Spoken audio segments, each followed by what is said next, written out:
Outside, we spend billions to clean that air up. And inside, what can we do more quickly and effectively than getting the cigarette smoke out of it?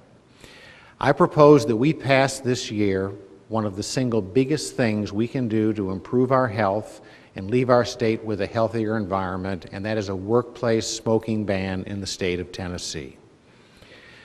Last year, we took an important step with the passage of legislation that banned smoking in all state-owned buildings. It was a good step, and finally, school children visiting their state capital can walk through the halls of Legislative Plaza without being surrounded by clouds of cigarette smoke.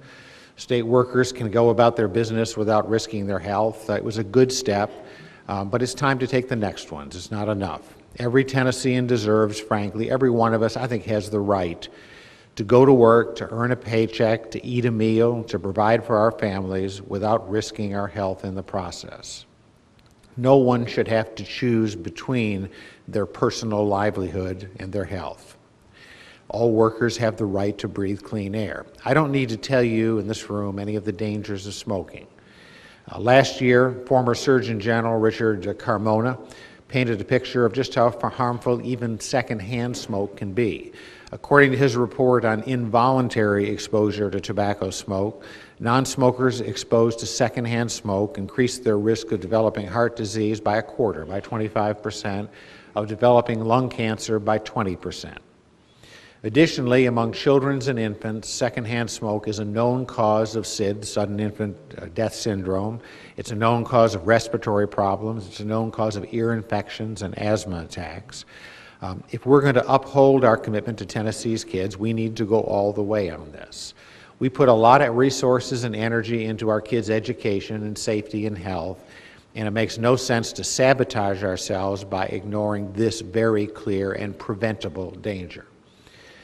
A smoke-free workplace law combined with the proposal to increase the cigarette tax by 40 cents, I believe will be a powerful force in fighting the detrimental effects of smoking, both for the physical health of our citizens and for the long-term fiscal health of our state.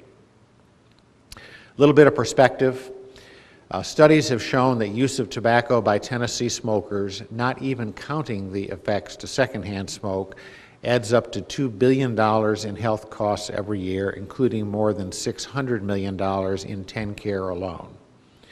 Efforts to decrease smoking in Tennessee have already received strong bipartisan support in the General Assembly, with folks like Senators Roy Herron and Diane Black and Bill Ketron, who is here, and Representative Craig Fitzhugh leading the charge on this subject. Times are changing here in Tennessee as they are everywhere. Tobacco is no longer the top crop. In fact, it's struggling to even be in the top 10. Most tobacco farmers have moved on to grow other crops, and in my proposals earlier this week, there's yet more help for the agricultural community to complete this transition. It's time to complete the circle and take smoking out of the privileged position it has enjoyed for years. And I hope that not only health advocates, but farmers and others will recognize that this is something that makes sense now and will support this. Government has a duty to protect the public's health, and a workplace smoking ban is the right thing for Tennessee to do.